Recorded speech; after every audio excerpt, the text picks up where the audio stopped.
Magandang araw po sa inyo. Welcome back dito po sa aking munting channel. At sa pagkakataong ito, ating pong pag-uusapan, ito pong mga naging follow-up na tungkol sa nangyaring biglaang pagkamatay ni Undersecretary Cabral, ano? At ang mga listahan na di umano'y hawak-hawak ni Congressman Leviste. Pero bago po yan, meron po tayong paalala. Huwag niyo po sana kalimutan mag-subscribe, mag-like, mag-share, mag-comment para tuloy-tuloy po ang ating usapan. At kapag na-hit po natin yung 1,000 subscribers, pag na-hit po natin yan, magpapadala po tayo sa pamamagitan ng GCash ng 1,000 pesos sa kung sino man po ang lucky subscriber natin na makikita sa ating comments na kung sino ang um, mapipili natin sa comments na naka-subscribe. Papadala natin ng 1,000 pesos GCash. Yan. Sana po tulungan niyo po akong maabot yung 1,000 subscribers mark. Maraming salamat po. So dako po muli tayo dito, ano. Ito nga pong nangyari sa biglaang pagkamatay ni Undersecretary Cabral, dala-dala po niya sa kanyang magiging huling hantungan yung mga nalalaman niya na tinuturing ng mga malalaking impormasyon at mahalagang impormasyon para sa mga nangyayaring kasalukuyan na investigasyon patungkol sa mga korupsyon at mga pagkurakot sa pondo ng taong bayan na nagresulta sa naging problema ng ating mga mamamayan doon sa flood control. Kung maaalala po natin, yung mga panahon ng mga nakalipas sa buwan ay pinipilit na imbestigahan ng ating mga kongresista yung nangyari sa Bulacan, no, yung mga ghost projects doon, at yung iba naman ay substandard projects sa iba't ibang lugar, ano. At lahat daw yan, di umano, karamihan dyan, di umano ay marami daw kinalaman o malaki ang kinalaman nitong Undersecretary Cabral na ito, ano. At ito nga po mga nalalaman niya, dahil sa pagkawala niya, ngayon pag-usap-usapan sa legal na pamamaraan kung magiging admissible o inadmissible ba ito sa korte.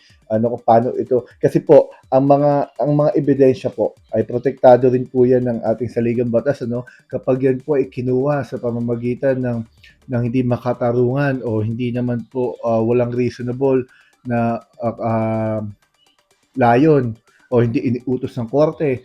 Protektado po yan ng Article 3, ano, kapag yan ay kinuha sa persahang kinuha o walang pahintulot o kaya naman wala namang utos ng korte, maaari pong maging inadmissible yan, hindi tanggapin sa korte yan. Bagamat maganda ang maging presentasyon nila, maaaring hindi yan tanggapin. At tingin ko hindi talaga tatanggapin yan.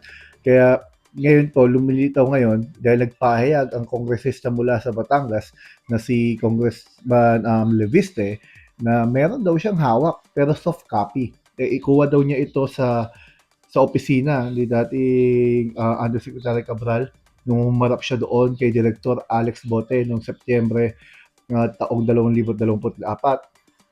Ano, nung doon daw siya, eh, nakuha daw niya yung listahan na yan. Pero hindi niya sigurado at di natin masasabi kung siya lang ang may hawak niyan. Pero I think tama siya nung sinabi niya na malamang maraming may hawak niyan dahil nakuha rin daw niya yan sa staff, ano, sa staff ni Cabral. Kung yung mga computers dun sa opisina, may mga kopya yun malamang kasi siyempre kahit naman isend mo yan, meron pa rin naman yung computer, no? Kaya siguro mahalaga rin maingatan talaga yung hindi lang ba sa opisina, kundi yung mga naging trabahador ni Undersecretary Cabral para maingatan natin yung mga hawak-hawak nila na posibleng makatulong sa magiging o nagiging investigasyon ngayon patungkol sa naganap na nakawan ng pondo ng bayan, ano.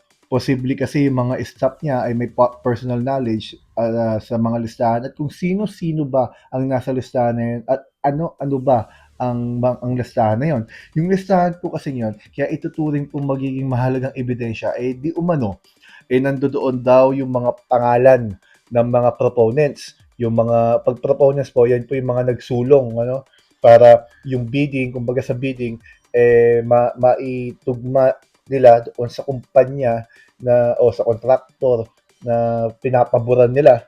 Siguro dahil may kickback o kung ano mang dahilan, ano. So, yun yung mga proponent na nagsusulong na, o, ito, gawin natin sa Bulacan, halimbawa, at ibigay natin to sa grupo ng ganito.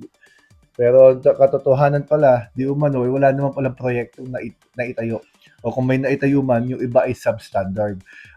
Yan yung mga pangyayari na kailangan masilip, mapag-usapan, malaman, at mapanagot yung mga taong sangkot dyan dahil pera po ng bayan yan pero ang taong bayan din ang nagdusa nung merong marami ng mga bagyong dumaan dahil sa mga establishments o mga projects na hindi naman pala natuloy. At yun nga yung naglabas din nga ng pahayag, kung di ako nagkakamali kanina, hindi natin masigurado kung ano ang DILG ata na parang lumalabas sa ebidensya suicide na nangyari. Tugma naman yung kwento ng driver.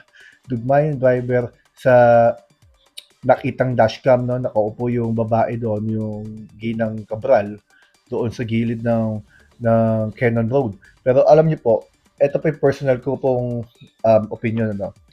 Kung sakasakali man, tulad po na napag-usapan natin sa nakarang video, yung tatlong anggulo na maaaring bigat na siya sa kanyang nararamdaman at nalalaman, hindi na niya nakayanan, kaya siya nag-suicide, o kaya naman itinumba siya, o posibleng aksidente, tatlong anggulo na yon.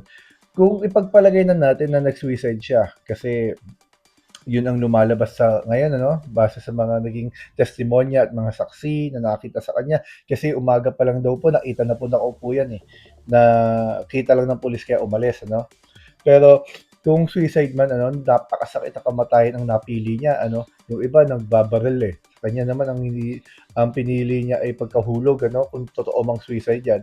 At ang irony doon, may interview siya noon na sinasabi niya takot siya sa heights, Pero yun ang napili niyang kamatayan kung yun nga ang naging totoong nangyari.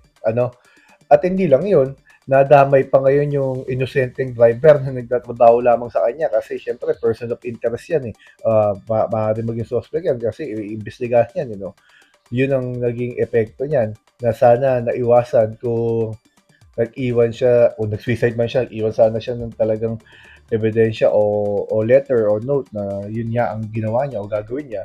Pero ganun pa man, ang nakakalimutan ng maraming tao ang pagluluksa ng kanilang mga mahal sa buhay, Kaya tayo nakikiramay sa kanila.